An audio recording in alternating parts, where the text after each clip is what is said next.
Hey guys, tonight we step back into the sun-scorched streets of ancient Mesopotamia, where mud-brick temples rise like solemn mountains, and the air smells faintly of incense, sweat, and the river's muddied perfume. You trudge through the narrow alleys, feeling the dust cling to your ankles as the city wakes, and somehow, somewhere, the temple doors loom, an entrance to a world that will shape your life, and not always kindly.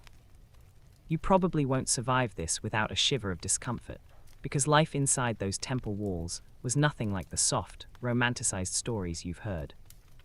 So before you get comfortable, take a moment to like the video and subscribe, but only if you genuinely enjoy what I do here. Also, drop your location and local time in the comments. It'll help anchor you in your own little corner of the world while we wander somewhere else. Now, dim the lights, maybe turn on a fan for that soft background hum, and let's ease into tonight's journey together. From sunrise, your day begins with the clang of wooden doors, the scrape of sandals on stone, and the ritualized hum of other women already kneeling before the goddess. You trudge along corridors coated in the ochre dust of centuries, feeling the weight of countless eyes, some divine, some human. Every movement is observed, measured, catalogued. Mundane tasks, sweeping floors, arranging offerings, polishing altars, stretch into a ceaseless rhythm. And it's in this rhythm you discover the subtle cruelty of repetition. The same gestures, the same chants, the same tired glances from older women who have been trapped in these cycles far longer than you. Hierarchy governs everything here. The eldest women, whose lives are etched into the temple's walls like frescoes, wield influence in quiet but iron-fisted ways. You are instructed by them, observed, corrected, and often shamed for minor lapses. Even which door you pass through can mark you. The left side is for novices, the right reserved for those who have earned grudging respect, or perhaps simply the attention of higher-ups. Fringe whispers claim some women deliberately tripped novices just to maintain their rank, a rumor that sounds almost comical until you realize it is. Historians still argue whether these minor cruelties were ritualized tests of endurance or merely human pettiness, amplified by isolation. By mid-morning, incense smoke hangs thick in the air, clinging to your hair and skin. Tasks pile on tasks, grinding grain for offerings, kneading dough for sacred bread, polishing statues until your arms ache. You begin to understand that being a temple prostitute is less about ceremony and more about constant, exhausting labor punctuated by rare moments of ritual significance. One unusual tidbit: some scholars suggest novices were trained to memorize entire hymns backward, not for devotion, but as a test of obedience and memory. The absurdity stings, but failing meant correction, not laughter. Meals are sparse and utilitarian. You eat standing, moving, hands already sticky from clay and oil. Occasionally, a merchant or a visiting dignitary will pass through, and the air shifts, subtle glances exchanged, tiny curtsies made, a ritualized dance of submission and attention. The city beyond the walls seems distant and alien, almost a dream, yet you can feel the heat and dust creeping under the temple's stones, reminding you that life outside might offer no comfort either. Evenings bring chants, of course, and with them a peculiar mixture of awe and dread. You trudge through the long, echoing halls, chanting in unison with women who have become shadows of themselves, voices raised in unison to honor deities whose influence may or may not truly extend to human suffering. Scholars debate the extent to which this labor was spiritual devotion versus exploitation, masked as religion, and standing there, the question feels less academic and more urgent. You notice small, quirky rituals, the way a novice must bow exactly twice, turn left then right before approaching the altar, the way offerings are counted and recounted, the slight tug of a veil meant to signify humility. At first, it seems charmingly absurd, almost funny, but you quickly realize the layers of control embedded in every action. Even humor is rationed here. As night falls, the temple quiets except for soft chants and distant river sounds. You trudge back to your quarters, muscles stiff, mind foggy, and a creeping sense of resignation settling over you. The walls close in, and for the first time today you glimpse the reality of your existence. Structured, surveilled, ritualized, and exhausting. Life as a temple prostitute begins and ends with labor, devotion, and a strange blend of fear and awe that marks every moment. The temple's morning haze lingers, curling around incense burners and the edges of your vision as you trudge again into the long, narrow hallways. Today, the tension between sacred duty and the temple's relentless secular demands presses down heavier than usual. The priests and elders treat you like a conduit to the gods, yet at the same time, every movement, every glance is measured for compliance, obedience, and usefulness. You begin to notice how easily the sacred gets tangled with the mundane. Sweeping floors becomes a ceremonial act, folding cloths for offerings takes on the weight of devotion, and even drawing water from the river carries symbolic meaning. Historians still argue whether this conflation was genuinely spiritual or simply a mechanism to enforce control. At the temple's outer courtyard, ritual drums beat, a steady, hypnotic thrum that makes you almost forget the ache in your shoulders. You trudge past rows of statues, their eyes staring down with carved, impossible serenity.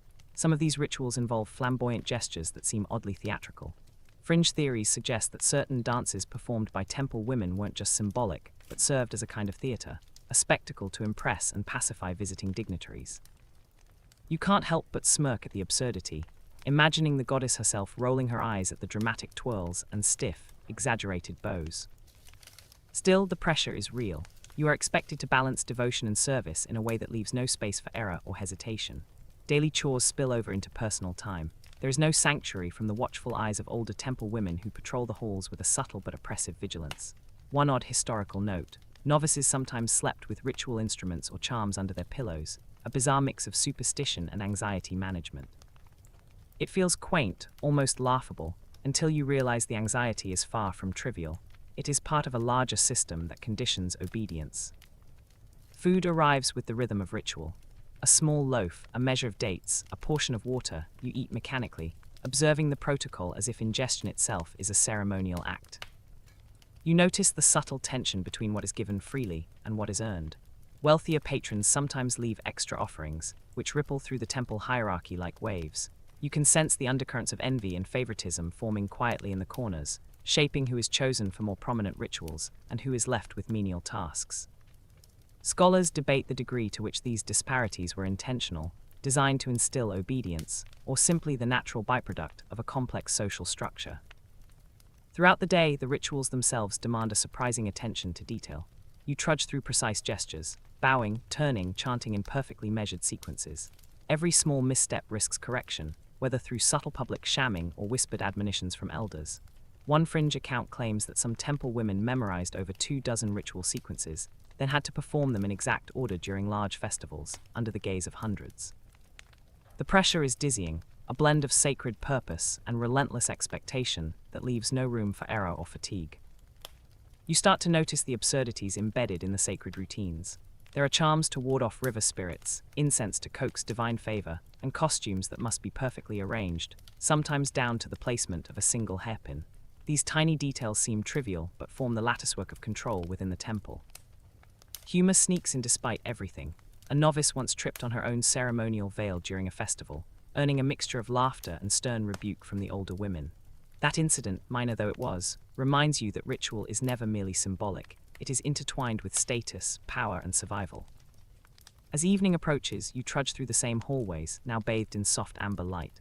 The sacred merges with the social. Prayers are said, but gossip circulates like incense smoke, binding you further into a web of hierarchy and expectation.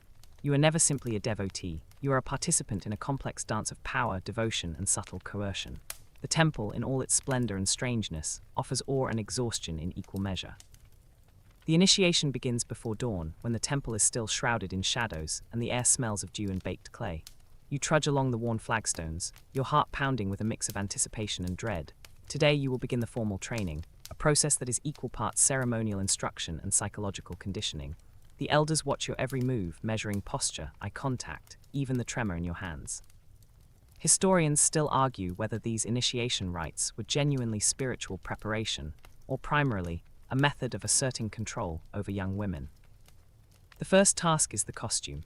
Layers of flowing fabric are wrapped around your body, every fold and knot exacting, every decoration laden with symbolic meaning.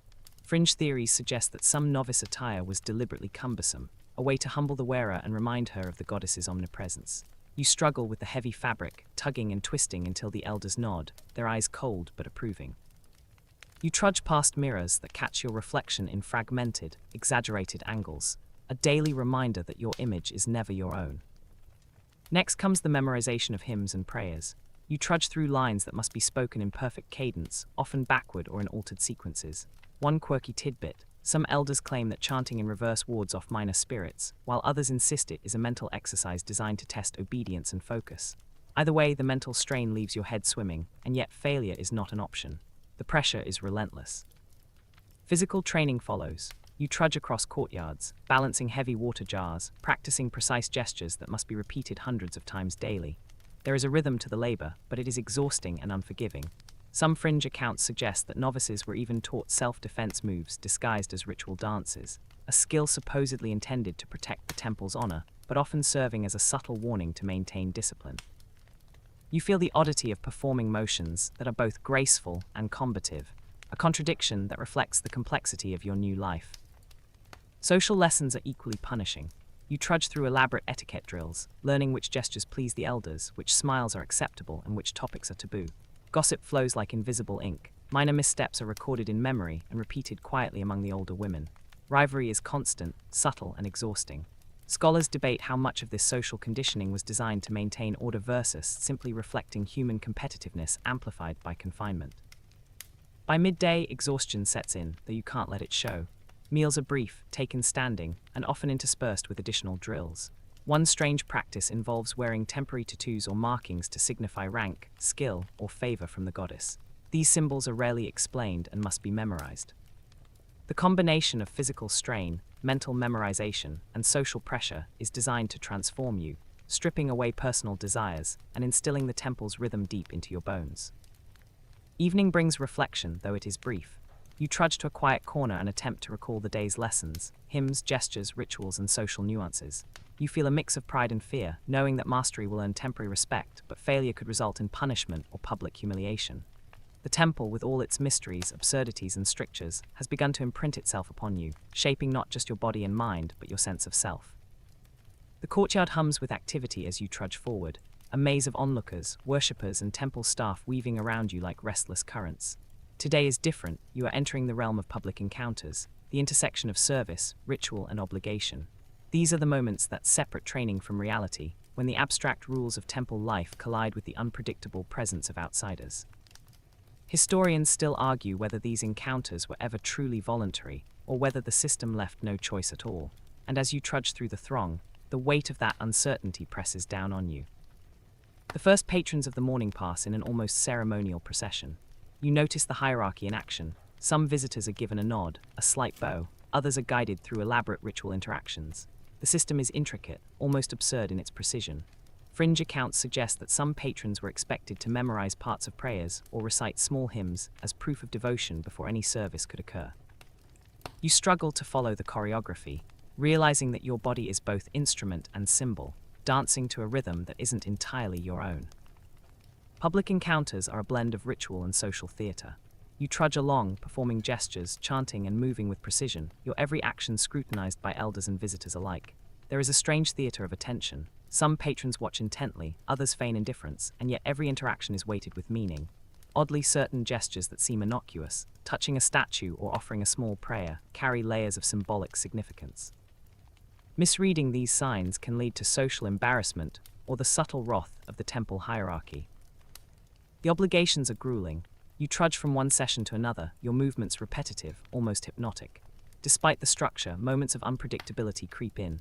A visiting dignitary might interrupt a ceremony, a crowd may shift unexpectedly, or an elder might call out a correction. You notice minor patterns of favoritism and subtle rivalries among your peers, adding a layer of social complexity that is exhausting to navigate. Scholars debate whether these dynamics were incidental or deliberately cultivated to maintain control over temple women. Hygiene and appearance are crucial. You trudge to water basins for a quick rinse, adjust ceremonial garments, and ensure every hair and accessory is in place. Fringe practices abound. Some novices were rumored to use mud or plant-based cosmetics to enhance ritual presence, or to carry small charms to influence favor. These eccentricities feel almost whimsical, but in reality, they contribute to a system of control where every small detail signifies compliance or competence. By afternoon, exhaustion mingles with ritual repetition. You trudge through halls echoing with chants, offerings, and whispered instructions. The work is never-ending, the expectations absolute. Even minor mistakes, forgetting a line, misplacing an object, hesitating in a gesture, invite correction or quiet judgment. The absurdity of performing the same motions hundreds of times each day is softened only by brief moments of humor. An elder once sneezed into a ceremonial jar, prompting a round of suppressed laughter among novices, a reminder that human error persists even under divine scrutiny. As night falls, you trudge to a quiet chamber for reflection, replaying each encounter, each awkward gesture, and each minor triumph. The rhythm of obligation continues to pulse through the temple walls, reminding you that these encounters are not simply social or ceremonial, they are the foundation of your existence here. You begin to understand that in this place, performance is survival, ritual is labor, and every gesture carries weight far beyond what it seems. The morning sun filters through latticed windows as you trudge toward the temple's small, stone-clad infirmary, the faint scent of herbs and river mud in the air. Health hazards here are relentless. Sweat mingles with dust, labor strains muscles, and diseases spread with frightening ease. Ancient remedies, often strange and unpredictable, are part of daily life. Historians still argue whether some were genuine medical innovations or primarily ritualistic placebo treatments, yet you find yourself tripping through the thin line between science and superstition. Your first stop is the basin, where water is drawn from the river and strained through woven reeds. Hygiene is rudimentary at best. Fringes of rumor suggest some women smeared crocodile dung on their skin as a crude sunscreen and antibacterial measure. You wrinkle your nose at the thought, but the elders assure that it is sacred protection, leaving you both horrified and curious. The blend of practical and ritual is exhausting, yet it forms the template of survival in this confined, hierarchical world. You trudge from task to task, feeling the ache in your joints deepen. Repetitive labor combined with poor nutrition leaves many novices constantly fatigued, vulnerable to infection, and in constant pain. Oddly, some fringe accounts note that certain herbal pastes or oils were believed to induce heightened alertness or stamina, though it is debated whether these concoctions had any real effect or were simply psychological reassurance. Even minor ailments are treated with caution. A headache could require a week of ritual prayers and herbal compresses, a precaution that seems both excessive and absurd. Elders constantly monitor your health, not out of kindness, but because illness interrupts ritual. You trudge along under their watchful eyes, adjusting your movements and gestures to hide fatigue. One quirky practice involves marking novices with small, symbolic charms to indicate recent ailments, a visual reminder to others that caution or additional assistance may be needed. Social dynamics are entwined with health, as those perceived as weak or fragile often attract subtle judgment or envy from peers. Mealtimes offer little relief. Food is often minimal, simple bread and small portions of fruit or grain, with the occasional ceremonial supplement. Nutrition is functional, not comforting, and often supplemented with strange mixtures of herbs, oils, or fermented concoctions intended to cleanse the body. You trudge through each meal with mechanical precision, mindful of both ritual expectations and physical necessity. Scholars debate how much of the diet's limitations were practical versus a means to assert control and maintain hierarchy. Even small injuries carry weight. A sprained ankle, a burn from a cooking pot, or a blistered hand from repetitive work is recorded and remembered, shaping your reputation and opportunities. Fringe stories describe women who applied river mud to injuries as part of a ritual meant to invoke healing spirits, a practice that looks absurd yet sometimes seems to ease both pain and morale. The line between superstition, medical practice, and social signal is blurred, making every act of self-care a complicated negotiation. By evening, you trudge slowly back to your quarters, muscles heavy, body streaked with dust and sweat, the odd smells of herbs and incense still lingering. The day has left a mark, aches, minor injuries, and an acute awareness of the body's fragility. Life in the temple is not only about ritual, social performance, or obedience. It is also about survival in a precarious, physically demanding environment where even small lapses can carry consequences. The interplay of health, hygiene, and ritual forms an invisible backbone to your days, a quiet pressure that shapes your every step. You trudge through the temple corridors again, your body heavy from yesterday's labor, and your mind alert to the subtle signals of hierarchy and rivalry that permeate every stone wall. The temple is alive with invisible currents of power, a delicate lattice where even a glance can shift status. And even a whispered comment can spark lasting tension. Historians still argue whether these hierarchies were rigidly enforced through formal rules or evolved organically as a reflection of human competitiveness, intensified by confinement. At the center of it all are the elder women, their faces lined with age, authority, and the quiet satisfaction of having survived years of grueling service. They patrol the halls not with overt hostility, but with subtle gestures, a tilt of the head, a barely audible sigh, signaling who is favored, who is tolerated, and who is on the edge of social peril. Fringe accounts suggest some elders held secret competitions, challenging novices to outperform each other in ritual tasks or memorize obscure chants, with rewards as intangible as the goddess's favor, but as socially potent as a promotion. You trudge through these invisible mines, aware that every move might be assessed. Peer dynamics are equally complex. Rivalries simmer under the surface, quiet envy of favored novices, irritation at minor slights, or competition over ceremonial roles. You notice how gossip spreads like incense smoke, winding around the halls, touching everyone indirectly. One quirky tidbit: some women reportedly crafted tiny talismans to protect themselves from jealous peers, small charms tucked into robes or hair, blending superstition with social strategy. These artifacts seem absurd until you see the relief in a novice's eyes when she believes she is protected. Power in the temple is not only vertical but lateral. Alliances form and dissolve quickly. Those who learn to navigate the social labyrinth can achieve fleeting advantages, access to favored tasks, or the rare indulgence of a lighter chore.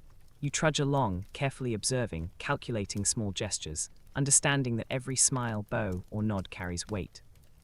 Scholars debate whether these social maneuvers were merely survival strategies or integral to the temple's spiritual ecosystem, a system designed to mirror divine order in human interactions. Training, ritual, and social navigation blend seamlessly. You find yourself performing tasks not just for devotion, but to signal competence, loyalty, and strategic awareness. One unusual historical note: some novice women were secretly taught subtle ways to manipulate attention, from adjusting the tone of a chant to the precise angle of a bow, lessons that seem more like courtly intrigue than sacred ritual.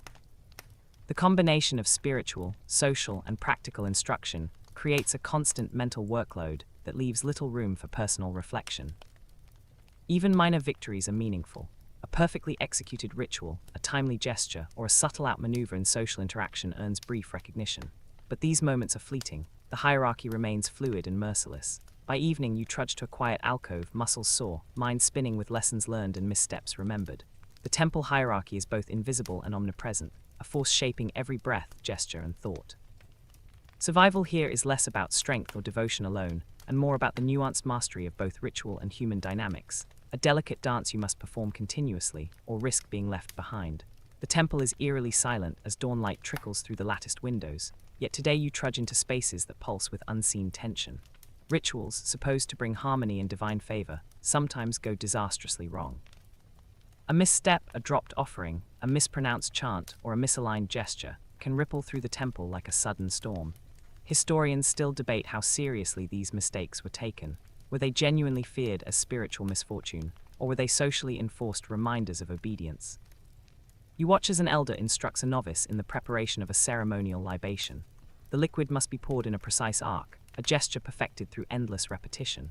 Fringe tailies suggest that mistakes in pouring could be interpreted as omens, sometimes prompting weeks of additional penance or ritual correction.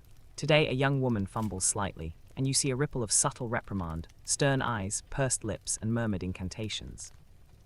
You trudge on, acutely aware that even the smallest lapse is magnified within this sacred stage.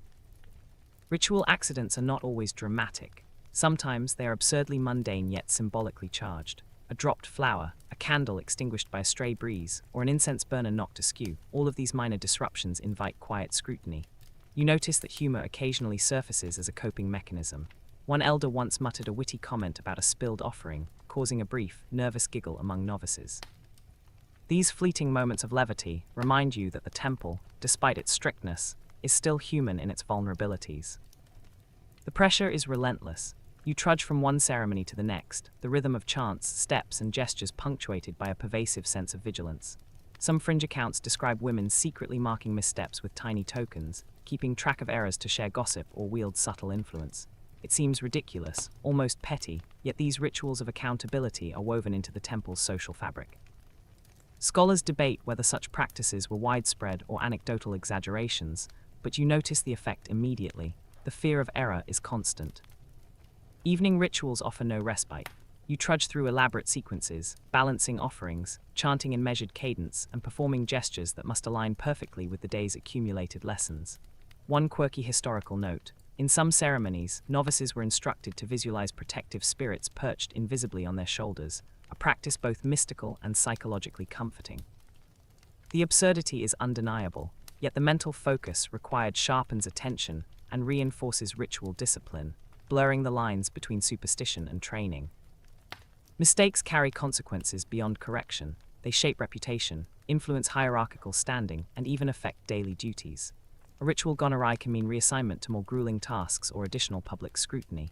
You trudge home after hours of careful performance, muscles aching and mind alert to every error committed or avoided. Rituals, though intended to connect you with the divine, double as constant tests of endurance, obedience, and social acumen. The sacred and the absurd entwine, leaving you exhausted yet strangely captivated, aware that perfection is unattainable but demanded nonetheless. The first light of dawn barely warms the temple's stone corridors as you trudge through the familiar paths, this time with a different mindset. Today is about subtle resistance, quiet defiance, and the rare glimpses of autonomy within the rigid confines of temple life. You notice how easily a whispered joke, a small omission in a ritual, or a delayed bow can become tiny acts of rebellion. Historians still argue whether these moments were genuine resistance, or simply the minor liberties everyone takes to preserve sanity under strict regimes. You trudge to your station, observing older women who seem almost untouchable, wielding influence in ways that bend the rules without overt defiance. Fringe tales suggest that secret networks existed, women supporting each other, sharing hidden knowledge, or offering subtle protection against the harsher demands of elders. You move through these corridors carefully, recognizing that subtlety is survival. One wrong gesture, one poorly timed comment, and the fragile shield of anonymity is gone. Escape in the literal sense is rare, almost impossible.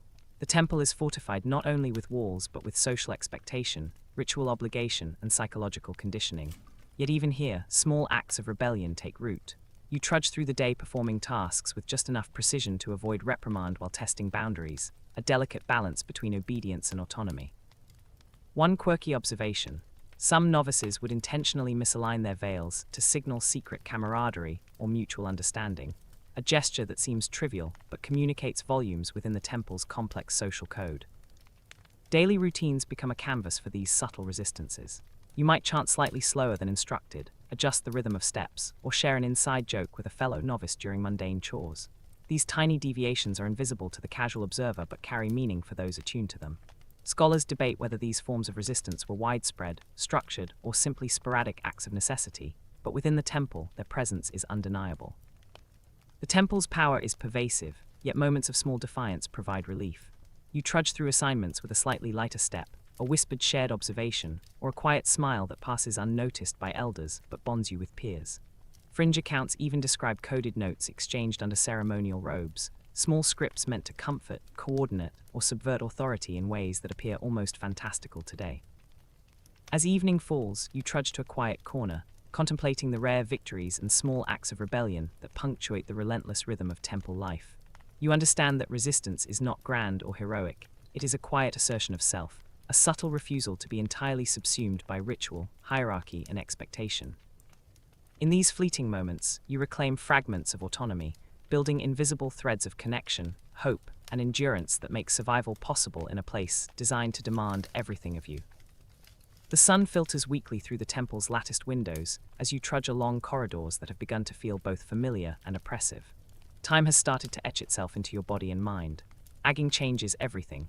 The stamina once taken for granted wanes, the youthful exuberance that allowed you to endure endless rituals diminishes, and the temple's daily demands feel heavier than ever. Historians still argue how aging temple women were treated. Whether reverence grew with experience or invisibility, claimed those past their prime. You trudge past younger novices, their energy sharp, their mistakes frequent, their presence a reminder of fleeting youth. Older women often shift to roles behind the scenes, instructing, correcting, or overseeing ceremonies rather than performing them directly. This transition carries both relief and frustration, a strange limbo where authority comes with diminished physical engagement. Fringe tales describe some older women secretly holding disproportionate influence, their knowledge of ritual, social dynamics, and hidden shortcuts allowing them to manipulate events from behind the curtain. Daily life blends ritual, observation, and subtle influence. You trudge through tasks with a mix of resignation and cunning, aware that your physical abilities may no longer impress, but your experience provides a different form of power. Some quirky historical tidbits note that older women occasionally orchestrated events that seemed whimsical, reordering ceremonial objects or subtly guiding novices through complex chants, but each act was calculated, a quiet assertion of enduring presence. The body itself signals limitations. You feel the strain in your joints, notice slower reflexes, and recognize the importance of packing. Meals and rest become strategic rather than leisurely, and exercising conserving energy while maintaining ritual precision. Scholars debate whether the temple's demands were equally taxing on all women, or if age created an unspoken hierarchy where wisdom could outweigh stamina. The lived experience, however, tells you that both are essential for survival. Social dynamics evolve too. You trudge through interactions with an acute awareness of reputation, alliances, and memory. Younger novices watch your every move, learning not just rituals but the subtle art of social navigation. Fringe reports suggest that older women occasionally employed humor, small tricks, or storytelling to assert influence or test loyalty. These acts, while seemingly trivial, weave a tapestry of authority that survives the body's decline. Evening brings reflection in quieter alcoves. You trudge to a corner and observe the younger novices in motion, remembering your own early days. There is pride, nostalgia, and a hint of melancholy. The temple, once a space of overwhelming control and endless labor, has become a stage where experience and cunning are the currency of survival. Agging may shift roles and diminish physical presence, but it amplifies wisdom, subtlety, and social power, creating a complex legacy that persists even in the waning years of service. The temple is bathed in the soft glow of late afternoon as you trudge through halls that have witnessed decades of devotion, labor, and quiet suffering. Now you are acutely aware of legacy, how the lives of temple women, often overlooked in history, linger in myths, art, and cultural memory. Their experiences were recorded indirectly, filtered through texts, folklore, and scholarly interpretation. Historians still argue whether these women were revered, exploited, or a complex mix of both. You trudge past carved reliefs that depict figures similar to yourself, frozen in stone and clay, their expressions serene, even joyful, a stark contrast to the exhaustion you feel in your bones. Fringe accounts claim some carvings exaggerate beauty and composure to signal divine approval, creating a version of history more idealized than real. You notice subtle details in the art, the placement of hands, the tilt of the head, tiny signs that convey social hierarchy and ritual significance, a silent language understood only by insiders. The memory of past rituals lingers like incense in the temple's stone corridors. You trudge through familiar spaces, recalling mistakes, triumphs, subtle acts of rebellion, and moments of camaraderie. Odd anecdotes persist. A novice who once used a small charm to ward off jealousy and succeeded, an elder who redirected a misstep into laughter. These stories, preserved in whispers and texts, become part of a collective narrative that outlives the individuals themselves. Influence extends beyond life within the temple walls. Former women shaped myths, inspired songs, and contributed to evolving cultural ideals. You trudge through the realization that your existence, once constrained by strict rules and endless labor, will ripple into memory in ways unpredictable and often romanticized. Fringe scholars debate whether these legacies reflect empowerment, exploitation, or a combination, yet each interpretation carries traces of the lived reality, a mosaic of experience that refuses to be simplified. The final rituals of the day unfold slowly. You trudge along, performing movements perfected over years, gestures imbued with both devotion and fatigue. There is a strange comfort in repetition now, a rhythm that carries the weight of memory, endurance, and survival. Social bonds, rivalries, hierarchies, and subtle acts of resistance are all part of the template that defines life here. Even in absence, these imprints persist in art, myth, and scholarship, preserving stories that are equal parts awe, tragedy, and human ingenuity. As evening descends, you trudge to your quarters and sit quietly, reflecting on decades of labor, ritual, and social navigation. The temple's shadows stretch long, the air thick with incense and memory. You sense that though the body ages and fatigue accumulates, the impact of your life, the legacy of those who walked these halls before you and after, remains. This intricate tapestry of devotion, hierarchy, subtle resistance, and enduring memory is what defines your existence here. Life as a temple woman, exhausting, absurd, sacred, and socially complex, leaves a mark far beyond the immediate, echoing across centuries. As you wander deeper, your feet slap against uneven cobblestones, and every step carries the risk of tripping over a stray chicken or stepping into a puddle of something vaguely fragrant. You catch sight of street performers juggling flaming skewers of meat, enticing customers while singing nonsense rhymes, and it's hard not to imagine you, awkwardly clutching a clay cup of warm rice wine, thinking, I definitely didn't sign up for this level of chaos. There's a stall with spices you've never smelled before, some sharp enough to make your eyes water, others so sweet they almost make you question your own palate. And tucked beside it is a small cart selling pickled eggs, with a shade of green you're pretty sure was illegal somewhere in the 21st century. The fringe historians argue that some of these delicacies were created just to shock travelers, a culinary performance art that may or may not have been intended to be eaten. You notice a group of children darting between stalls, pockets full of stolen ginger candies, their faces shining with sugar and mischief.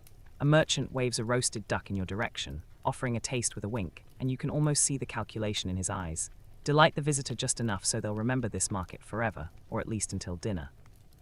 The smells, the sights, the cacophony all blend together into a sensory swirl, and you can't help but wonder if, centuries later, someone would claim this market existed purely in legend because it's so vividly chaotic.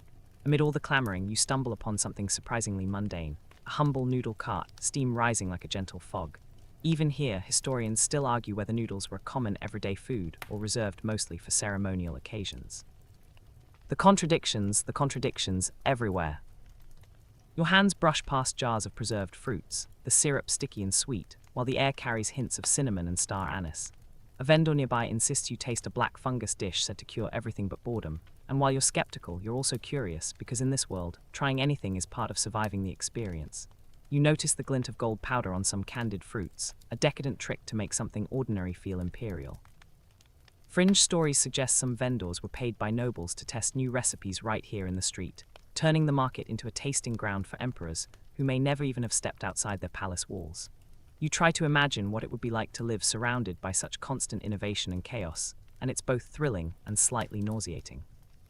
Everywhere you look, there are contradictions, the sweet smells masking the stench of fermenting fish, the laughter of children alongside the shouting of merchants, the delicate porcelain bowls sitting on rough wooden carts.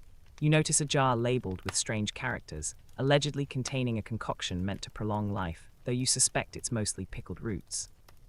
Historians still argue whether these life-extending recipes were ever consumed in earnest or were more about status, about showing that one could afford to chase immortality through flavor alone. And as the sun dips lower, casting long shadows across the bustling streets, you realize that even if you survived the smells, the crowd, and the overwhelming choices, you've stepped into a version of history that feels alive, unfiltered, and a little bit terrifying. By the time you finally find a quieter corner, leaning against a stone wall to catch your breath, you spot a small street sign painted in faded ink, claiming best duck liver in Chang'an. You consider the possibility that the duck might be actual duck or might just be another edible legend, and honestly that uncertainty is part of the charm. You take a tentative bite of something unfamiliar, and the taste explodes in your mouth, sweet, smoky, and vaguely metallic. You swallow, blinking against the sensory overload, and realize that this is exactly the kind of chaotic, bewildering culinary experience that defines ancient Chinese delicacies. You think about the merchants, the shoppers, the children darting around with sticky fingers, and it all feels a little like stepping inside a dream you never want to fully wake from. You trudge straight from the street chaos into the glittering, overwhelming splendor of a Han Dynasty imperial banquet, and immediately, your nose and taste buds are assaulted by an entirely different kind of excess. Here, the air is heavy with the scent of roasted meats, delicate pastries, and perfumed teas, and the floors gleam with lacquered perfection that almost makes you feel guilty for stepping on them. You probably won't survive this feast without a minor existential crisis over how much food is too much food, but hey, that's part of the thrill. So before you get comfortable, take a moment to like the video and subscribe, but only if you genuinely enjoy what I do here. And while you're at it, drop your location and local time below. It'll be like we're eating together, across space and centuries. Now dim the lights, maybe turn on a fan for that soft background hum, and let's ease into tonight's journey together. At the center of the grand hall, a long table stretches further than you can see, piled high with delicacies that shimmer like jewels. Roasted ducks glint with lacquered skin, steamed buns puff up like soft clouds, and tiny porcelain bowls hold soups whose recipes were guarded like state secrets. Historians still argue whether the quantity of food was meant purely for sustenance, or if it was an elaborate display of political power, a kind of edible diplomacy. You notice something odd, golden flakes dusting a pastry, glittering unnaturally under the lantern light. Fringe tailies insist some emperors genuinely believed eating gold would confer health and longevity, though you're fairly certain that after digestion, gold mostly just passes through. The thought makes you giggle quietly, imagining a courtier crunching away with a slightly confused expression. Servants glide silently, carrying trays heavy with exotic ingredients. Jellies made from sea cucumber, meats marinated in fermented sauces, and rare fruits imported from the edges of the empire. You reach for a piece of candied melon, its sweetness shocking against the backdrop of rich meats, and it strikes you that the imperial palate was a battlefield of flavors, an exercise in proving one's sophistication. Some historians still argue whether certain ingredients, like the elusive bird's nest, were prized for flavor or simply for status signaling. You can almost feel the tension as courtiers exchange discreet glances, each bite a subtle assertion of rank or taste. Between courses, the musicians strike up, and the gentle plucking of string instruments overlays a symphony of sizzling, bubbling, and clinking dishes. The sensory overload is dizzying, but you trudge on, fascinated by the contrast between the chaotic streets you left behind and this orchestrated elegance. Fringe tidbits abound. Some guests allegedly used tiny jade spoons so they wouldn't touch food with hands deemed unworthy, and others reportedly licked sauces from the table when no one was looking. You watch, imagining the whispered debates behind the grand curtains. Which dish represents the height of culinary mastery? Which chef will be rewarded? Which banquet goer is daring to eat the wrong thing? The centerpiece catches your eye, a whole fish, steamed to perfection, eyes gleaming as if it were alive, decorated with gold leaf and intricate carvings of dragons. Historians still argue whether these dragon motifs were purely decorative or carried symbolic power, a blessing of fortune and protection for those who partook. You cautiously dip your chopsticks into the tender flesh, marveling at how the flavors balance, rich yet light, aromatic yet subtle. Each bite is an experience of history compressed into flavor, a moment that connects you to centuries of imperial obsession.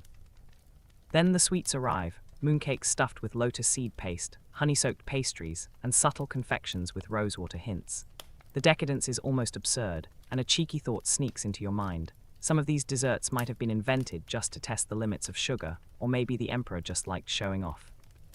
Fringe accounts tell of pastries decorated with gold leaf, so thin it was rumored to vanish if the diner wasn't worthy, which is either a culinary ruse or a slightly sadistic taste test. You nibble, your senses nearly overwhelmed, and it dawns on you that the imperial banquet was as much about spectacle as sustenance, a theater of flavor designed to impress, intimidate, and occasionally confuse. As the feast winds down, a low murmur of satisfaction settles over the hall. Courtiers pat their bellies, servers bow gracefully, and you feel like a time-traveling observer who has just survived one of history's most extreme all-you-can-eat experiences. Even in this orchestrated elegance, the human desire to innovate, to shock, to impress, bubbles through every dish, every bite. You think back to the streets, the chaos of spices and shouting, and marvel at the sheer range of culinary expression in ancient China. From survival to spectacle, from street snack to imperial indulgence, every flavor tells a story, every dish carries a legacy. You slip out of the gilded halls of the imperial banquet and back into the tangled alleyways where street snacks reign supreme, and immediately your senses are smacked by the raw, unpolished energy of everyday Chinese cuisine. You trudge over uneven cobblestones, dodging carts and children carrying sticks of candied hawthorn, and the air is heavy with aromas that range from smoky to downright questionable.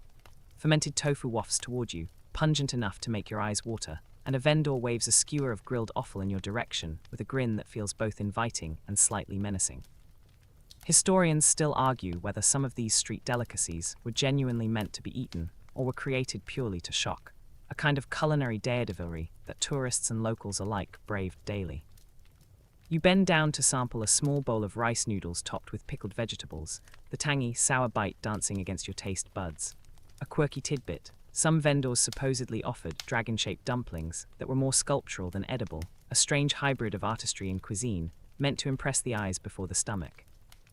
You take a cautious bite anyway, wondering if the sculpted wings were just a garnish, or if someone somewhere actually consumed them in one glorious artistic chomp.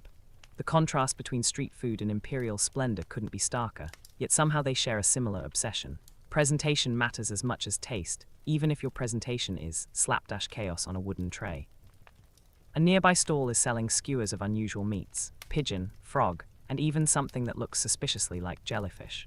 Fringe sources whisper that some of these delicacies were believed to imbue the eater with the animal's qualities, a combination of nutrition and magical thinking. You tentatively nibble a piece of frog, its texture springy but savory, and wonder whether the rumors of mystical benefits were ever proven, or if they were just clever marketing. Historians still argue whether these beliefs were rooted in genuine medicinal philosophy, or simply an excuse for consuming exotic proteins without social reproach. Your journey continues past carts selling roasted chestnuts, sweet mung bean pastries, and bowls of simmering congee. The noise is constant, the clatter of pots, the sizzle of frying, and the occasional shout of a vendor promising, better than the emperor's feast. You laugh quietly to yourself, thinking, sure, buddy, I'll judge that after the fried scorpion, which a different vendor happens to be offering in a tiny bamboo skewer. Fringe records mention that some adventurous eaters truly did consume insects, believing they were high in protein, or even capable of curing minor ailments. You glance down at the shiny exoskeleton and feel a mixture of intrigue and mild trepidation. Around a corner, you discover a particularly infamous snack, stinky tofu, fermented so thoroughly that its aroma could clear a crowded street in seconds. You wrinkle your nose but are drawn in by curiosity. Historians still argue whether stinky tofu was originally meant for lowly laborers or as a delicacy for the adventurous palate of nobles. A vendor encourages you to take a bite, claiming it's worth the smell, and you realize that every street snack is a test of bravery as much as taste. You bite, the flavor hits sharply, salty and tangy, and somehow delicious despite your initial revulsion. A small voice in your head whispers, "Congratulations, you've joined an ancient, brave fraternity of snack eaters." The street vendors are as theatrical as any emperor, though their stage is dirt, and their props are bamboo trays and earthenware bowls. You notice a small cart where a vendor is boiling dumplings in a cauldron that smells faintly of herbs, and something smoky you can't identify. Quirky fringe accounts suggest that some dumplings were filled with ingredients intended to ward off evil spirits or bring luck, blending superstition with gastronomy in a way that feels distinctly Chinese.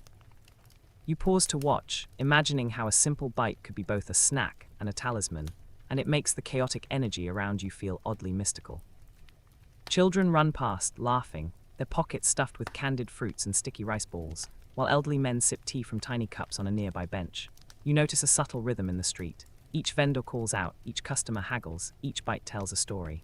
Historians still argue whether the street food culture we see today was directly inherited from these ancient alleyways, or if it evolved through centuries of adaptation and innovation. Either way, the essence remains. Food is community, risk, pleasure, and spectacle all rolled into one. By the time you finally retreat to a quieter corner to savor a simple skewer of meat, the alleyways around you hum with energy, alive with flavor, smell, and sound. You think about the continuity of human curiosity, the desire to taste the unknown, and the strange thrill of consuming what others might deem too exotic or bizarre. Each bite is a link in a chain stretching across centuries, a reminder that the story of food is never just about survival. It's about daring, delight, and sometimes a little chaos. You trudge from the noisy, aromatic streets into a quieter alley, where a subtle shift in the smells hints at something entirely different: medicinal meals. Steam curls from bowls like morning mist, carrying the soft aroma of ginseng, goji berries, and a hint of something vaguely oceanic, sea cucumber maybe. Historians still argue whether these culinary concoctions were genuinely healing or mostly expensive superstition, but that doesn't stop you from leaning in, curious and slightly apprehensive. You probably won't survive this without a strong stomach and an open mind, because some of the ingredients are as strange as they are revered. You spy a small shop with wooden shelves lined with jars of dried herbs, roots, and powders, each labeled in delicate, fading calligraphy. The proprietor waves you over, offering a warm, murky broth said to boost vitality. Fringe records whisper that certain soups contained animal parts chosen not for taste, but for the qualities they were believed to confer: deer antler for strength, turtle shell for longevity, and even horn shavings of the mythical unicorn, though these were more symbolic than real. You sip tentatively, and the flavors are earthy and strong, grounding you in the strange wisdom of centuries past. Across the street, a vendor serves congee infused with medicinal herbs, a dish that looks almost plain until you notice the subtle sparkle of goji berries scattered on top. Historians still argue whether these dishes were truly functional medicine or more a cultural performance of wellness and wealth, demonstrating knowledge of rare ingredients and refined taste. You dip your spoon, stirring the warm rice porridge, and it feels like drinking history itself, a blend of nourishment, belief, and culinary artistry. You wander past a stall offering pigeon soup, thick with herbs and tiny roots, fragrant enough to make your stomach rumble with both anticipation and wariness. Fringe tailies insist that some of these recipes were passed down in secret, guarded by families for generations, each ingredient selected for a precise balance of yin and yang. You take a cautious taste, letting the flavors linger, and marvel at how the combination of spices and herbs manages to comfort, intrigue, and slightly confuse at the same time. A few steps away, a tiny shop displays a sign promising immortality tea, a delicate brew made from chrysanthemum and rare mountain herbs. You sip, noticing a subtle bitterness countered by floral sweetness, and it's easy to see why these beverages were revered. Historians still argue whether any real health benefits existed, or if it was more about the ritual, the act of preparing and consuming something rare and symbolic. Fringe anecdotes suggest that some teas were even brewed with tiny amounts of minerals to enhance potency, or perhaps simply to dazzle patrons. The alley narrows, and a soft hum of conversation drifts toward you from a small table where elderly men and women sit, sipping soups and nibbling steamed buns. The buns, soft and warm, are filled with roots, herbs, and sometimes medicinal jellies, intended to soothe as much as satisfy. You taste one, a balance of subtle sweetness and earthiness, and imagine the centuries of trial and error that produced this combination, a testament to patience, curiosity, and cultural belief. As you move along, you spot a vendor offering winter immunity dishes, soups infused with dried mushrooms, angelica root, and slices of ginseng, so thin they resemble delicate ribbons. Fringe historians mention that some patrons claimed miraculous recoveries after consuming these dishes, though modern science might chalk it up to placebo or sheer coincidence. Still, as you breathe in the warm, herbal-laden air, you can almost believe in the magic, in the power of food to influence the body and mind beyond simple nutrition. Nearby, a child tugs at her mother's sleeve, pointing at a tray of colorful herbal jellies shaped like flowers. You notice the care in the presentation, each jelly molded precisely, the colors bright yet natural, a sensory delight in both sight and taste. Historians still argue whether the aesthetics were intended to enhance efficacy or merely to charm the diner, but in either case, the artistry is undeniable. You try one, the texture soft and slightly chewy, the flavor subtle and herbal, and it feels like a small, edible lesson in balance and patience. The air grows cooler as dusk approaches, and you realize you've been wandering among these medicinal meals for hours, each taste and aroma layering upon the last. You pause by a quiet fountain, dipping your fingers into the cool water as you savor the lingering warmth of herbal broth. Fringe accounts tell of vendors who spoke in hushed tones about the perfect combinations for specific ailments, and you can almost hear them, whispers threading between steam and spice, guiding eaters toward comfort, vitality, or a fleeting taste of immortality. By the time you leave the alley, carrying the aftertaste of herbs and history on your tongue, you understand that food in ancient China was never just sustenance. It was belief, performance, science, and art all intertwined. Every sip, every bite, every aroma carried with it stories of culture, innovation, and human hope, bridging the mundane and the mystical in ways that continue to resonate today. You trudge from the delicate, herbal world of medicinal meals into a realm that hits your nose before anything else. The pungent, complex, slightly alarming universe of fermented foods. Steam rises from earthenware jars, mingling with sharper scents of vinegar, soy, and whatever vaguely animalistic tang has developed over weeks or even months of patient, sometimes eccentric, fermentation. You probably won't survive this without at least one double take at a particularly smelly tofu block, but that's part of the experience. Historians still argue whether the widespread use of fermentation was primarily for preservation, taste, or a combination of both, and you can smell the evidence before anyone utters a scholarly word. You pass a stall where pickled vegetables glisten in jars of brine, their colors intense and appetizing despite the aroma that assaults your senses. Fringe tidbits suggest that some recipes intentionally encourage the growth of mold or bacteria to achieve particular textures and flavors, a practice that would make modern food safety inspectors faint. You take a cautious nibble of a pickled radish, crunchy and sharp, and it's astonishing how something so simple can taste so aggressively alive, a testament to ancient experimentation and daring.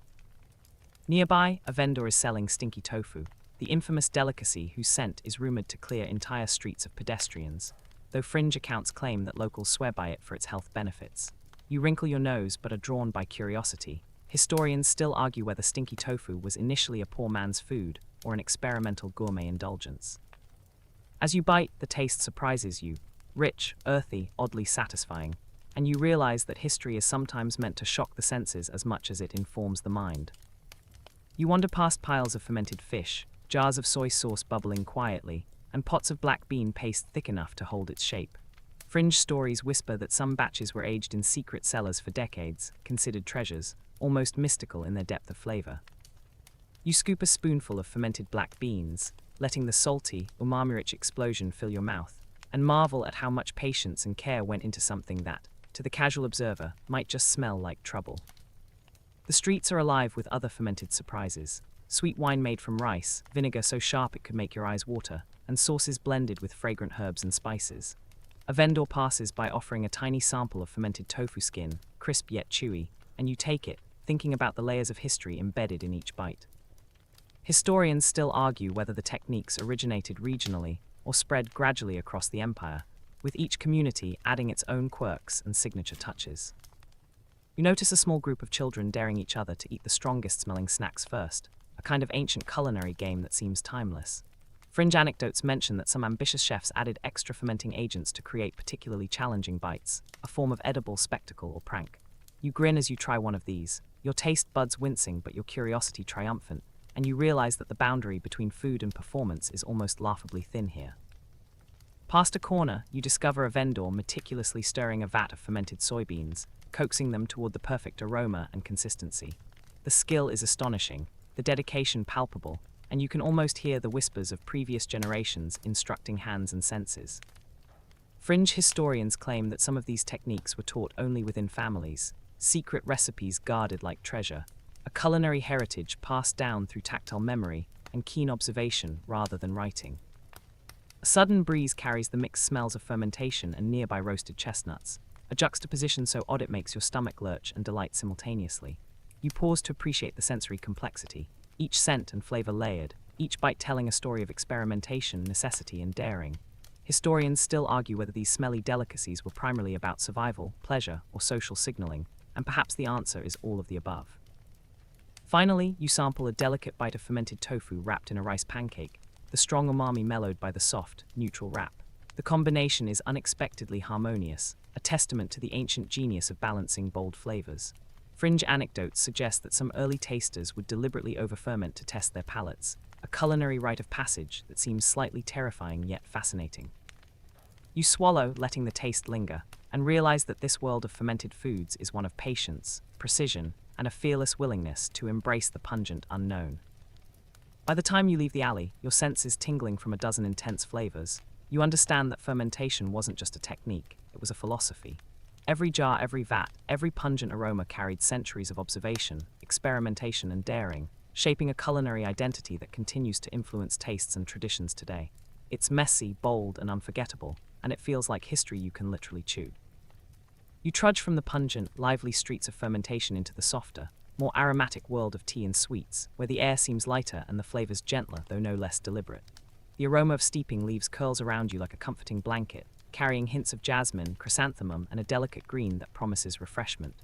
You probably won't survive this without sipping something at least twice, because the variety is dizzying and the subtlety demands attention.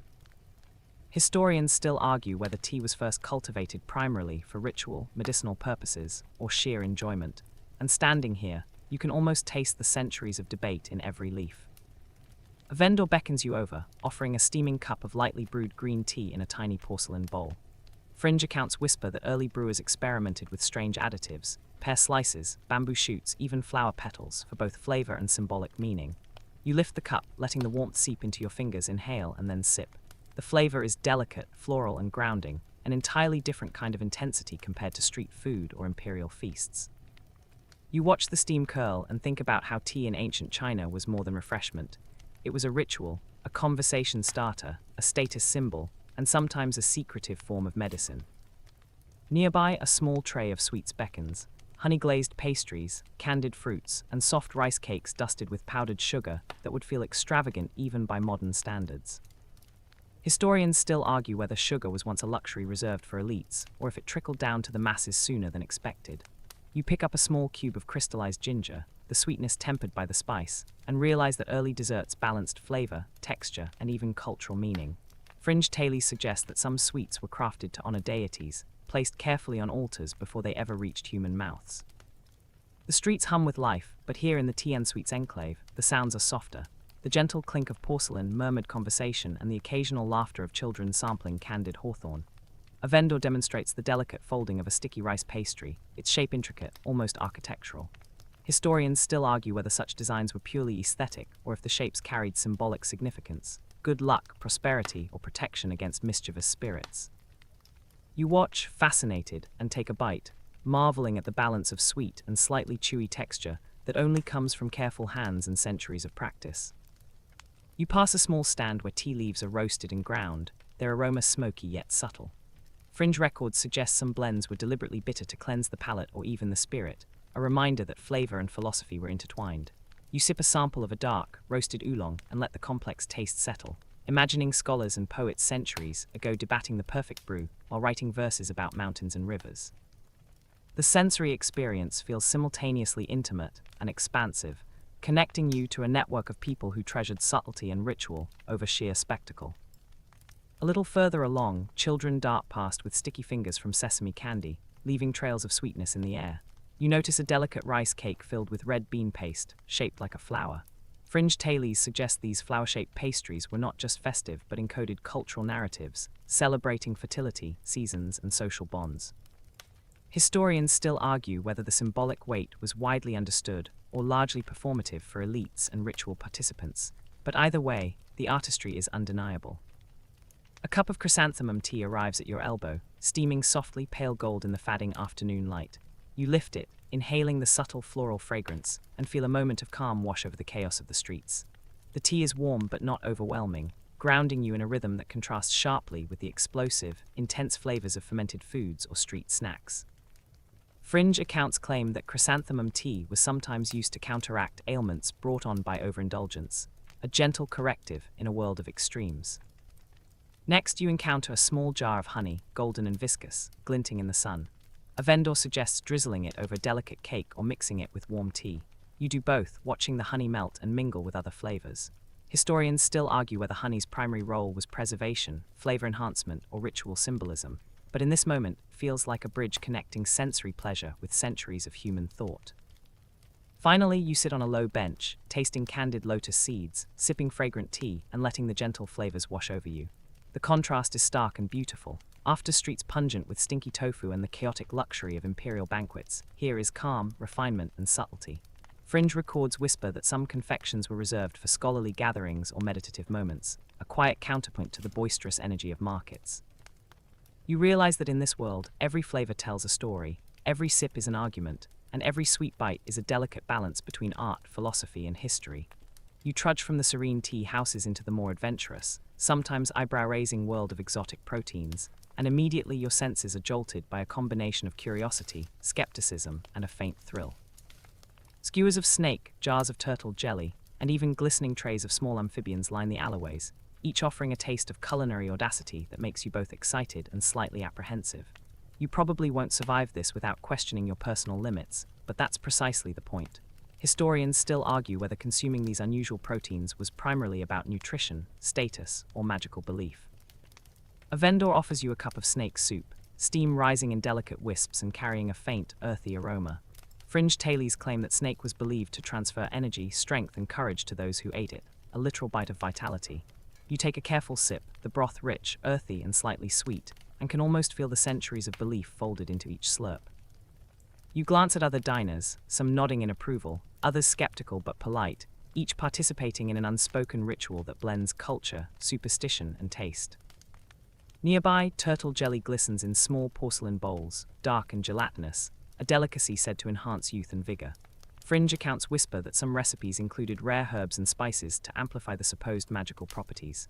You take a tentative bite, noting the delicate, slightly chewy texture, and marvel at how culinary innovation and belief in mystical effects intertwined in a single dish. Historians still argue whether the purported health benefits were ever credible, or if they were more about signaling sophistication and daring on the diner's part. Further down the alley, skewers of frog legs sizzle over charcoal, releasing a faintly gamey aroma that mingles oddly with the sweetness of roasted chestnuts nearby. Fringe stories suggest that some elite patrons intentionally sought out fear foods, delicacies that tested the eater's bravery as much as their taste buds. You pick one up, feeling the warm weight of it in your hand, and take a bite. The flavor is surprisingly tender, nuanced, and slightly smoky, a small revelation that in ancient China, even the unusual could be elegant. A child darts past with a tiny roasted insect on a stick, and you notice adults laughing, trading bites, and exchanging recipes. Historians still argue whether entomophagy, eating insects, was widespread or confined to daring adventurers and low-resource areas, but the evidence of its presence in bustling markets is undeniable. Fringe tailies suggest that some insects were even spiced or candied to transform the experience from shock to delight. You nibble on a sweetened cricket offered by a smiling vendor and are struck by the strange mix of crunch, sweetness, and a lingering earthy note. You pause at a small table where jars of dried sea creatures, sea cucumbers, small octopi, and strange spiny fish are arranged like exotic jewelry. Fringe accounts insist that consuming these was believed to transfer the qualities of the sea into the body: resilience, fluidity, even longevity. You tentatively sample a small piece of dried sea cucumber, chewing thoughtfully as the flavors unfold, subtly briny, chewy, and surprisingly nuanced. Historians still argue whether these beliefs were symbolic, medicinal, or entirely culinary, but the effect on the diner's imagination is undeniable. Across the street, a vendor carefully slices snake meat for a sizzling stir-fry, the aroma smoky and herbal. Fringe anecdotes claim that some elite recipes called for multiple exotic proteins in one dish, creating both a taste and prestige statement. You watch as the pieces hit the wok and the sizzling intensifies, realizing that cooking here is as much about showmanship as sustenance. Historians still argue whether such multi-protein dishes were daily fare or limited to ceremonial banquets, but the spectacle alone leaves an impression. Nearby, jars of preserved duck eggs gleam with a dark, translucent hue, their pungent aroma unmistakable. Fringe stories suggest that consuming them was sometimes associated with enhancing virility, longevity, or simply demonstrating boldness in one's culinary palate. You bite cautiously, the creamy yolk rich and slightly tangy, and note how textures and flavors were deliberately manipulated to provoke reaction, discussion, and even admiration. You wander past stalls offering small animal-shaped pastries stuffed with meats or exotic fillings, blending visual artistry with culinary daring. Historians still argue whether these were intended for children, adults, or both, or if they were mostly symbolic, consumed ceremonially rather than in earnest. You pick one up, admiring the craftsmanship before tasting it, and discover a surprisingly balanced blend of spices and meat that turns skepticism into appreciation. As dusk deepens, you notice the streets glow with lantern light, glinting off steaming bowls and sizzling woks, casting long shadows that dance across ancient walls. Every bite of exotic protein is a conversation with history, a negotiation between daring, tradition, belief, and flavor.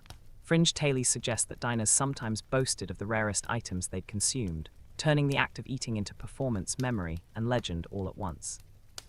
You savor your final bite, feeling a deep connection to a world where curiosity, courage, and culinary artistry intertwined in every morsel.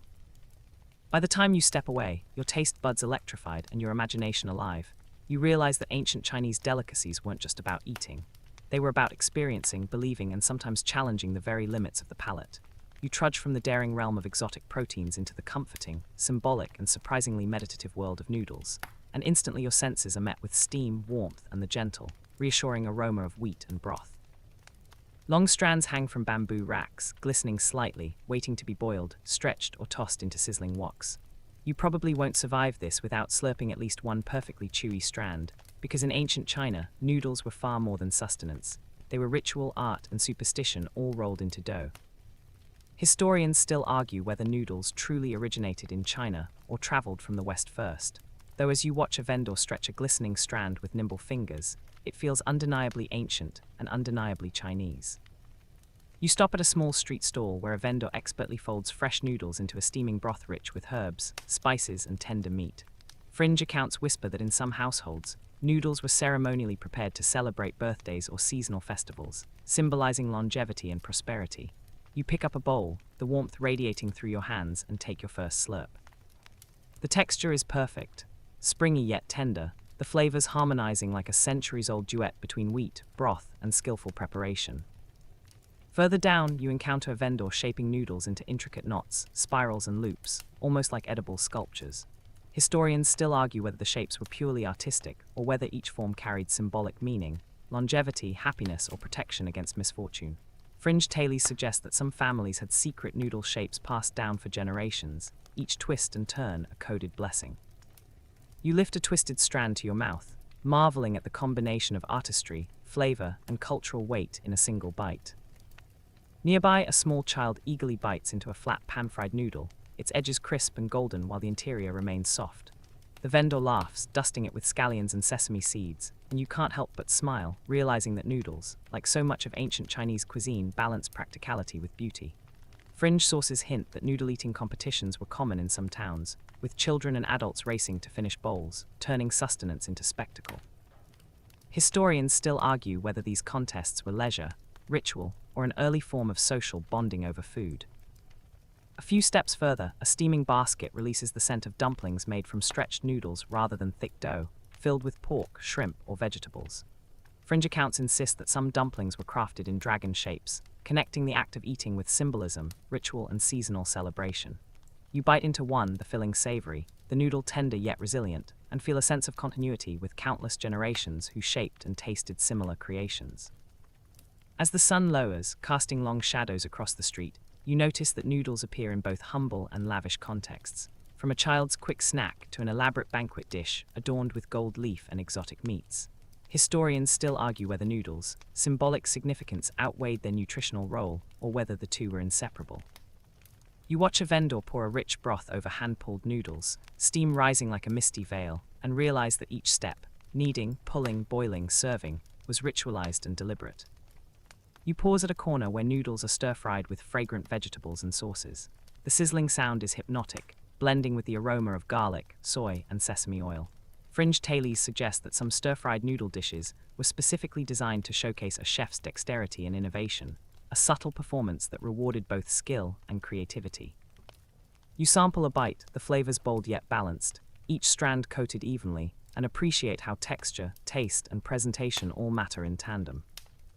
The alley narrows, and a vendor demonstrates hand-cut noodles, slices falling into a simmering pot with precision and rhythm.